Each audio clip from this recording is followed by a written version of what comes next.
ഇപ്പം ഡോക്ടറെ അടുത്തേക്ക് ഇപ്പോൾ ഇൻഫിഡിലിറ്റി ഇഷ്യൂ ആയിട്ട് വരുന്ന ഒരു കപ്പിള് അപ്പോൾ ഓഫ് കോഴ്സ് ഒരു ട്രസ്റ്റ് ഇഷ്യൂ ഉണ്ടാവില്ല. അതായത് ഒരാളെ ചീറ്റ് ചെയ്യുന്നത് നമ്മൾ കണ്ടുപിടിച്ചു, അപ്പോൾ ഒരു ട്രസ്റ്റ് ഇഷ്യൂ ഉണ്ടാവും.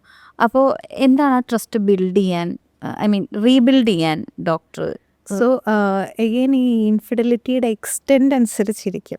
ചില ആൾക്കാർ വളരെ കണ്ടിന്യൂസ് ആയിട്ട് കുറേ വർഷങ്ങളായിട്ട് മെയിൻറ്റെയിൻ ചെയ്തു പോയതായിരിക്കാം ചിലപ്പോൾ കണ്ടുപിടിച്ചത്.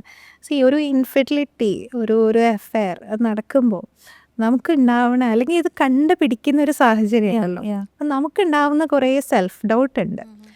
അയ്യോ അപ്പം ഞാൻ കൊള്ളത്തില്ല, ഇൻസെക്യൂരിറ്റീസ് ഉണ്ട്, ഒരു ഷെയിമുണ്ട്. ഞാൻ ഇത്ര നാൾ അറിഞ്ഞില്ലേ, അപ്പം അന്ന് ഞാനിത് ചെയ്തപ്പോൾ ഇതിങ്ങനെ സംഭവിക്കുമായിരുന്നോ, ആ ഒരു തോട്ടില്ലേ, that is like very hurtful അല്ലേ.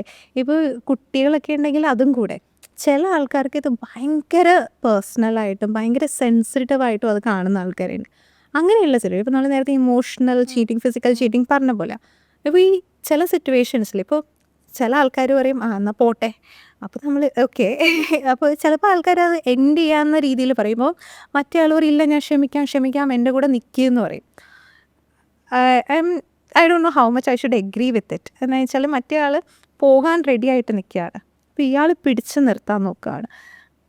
Okay, that is their choice, whatever. അപ്പോൾ മറ്റേ ആൾക്കാരുണ്ട്, ഓക്കെ എനിക്ക് ഈ റിലേഷൻഷിപ്പാണ് ഇമ്പോർട്ടൻറ്റ്, എനിക്ക് ഇത് വർക്ക് ചെയ്യണം. അങ്ങനെയുള്ള സിറ്റുവേഷനിലാണ് നമ്മൾ വർക്ക് ചെയ്യേണ്ടത്.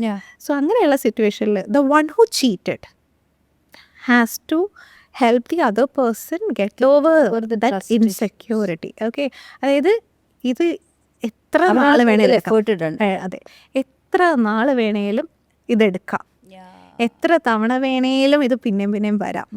ചിലപ്പോൾ നിങ്ങളുടെ ഫോണിൽ വരുന്ന മെസ്സേജസ് ഒക്കെ അവർക്ക് ട്രിഗറിങ് ആയിരിക്കും. ചിലപ്പോൾ ഒരു റാൻഡംലി സംസാരിച്ചുകൊണ്ടിരിക്കുമ്പോൾ ഫോണിൽ നിന്ന് ചെക്ക് ചെയ്യുമ്പോൾ അവർ ഇത് മറ്റേ ആളാന്ന് തോന്നും. ഒരു വഴക്കിടുമ്പോൾ ഇനി ആളുടെ അടുത്ത് പോകും, ഇങ്ങനെ ക്വസ്റ്റ്യൻസ് വന്നുകൊണ്ടിരിക്കും.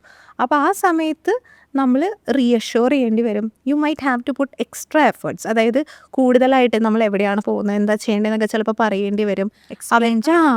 കുറേ എക്സ്പ്ലനേഷൻസ് കൊടുക്കേണ്ടി വരും. അവരെ കംപ്ലീറ്റ്ലി ചെയ്യുമ്പോൾ നമുക്ക് ടയറിങ് ആയിരിക്കാം, പക്ഷേ you did the mistake first.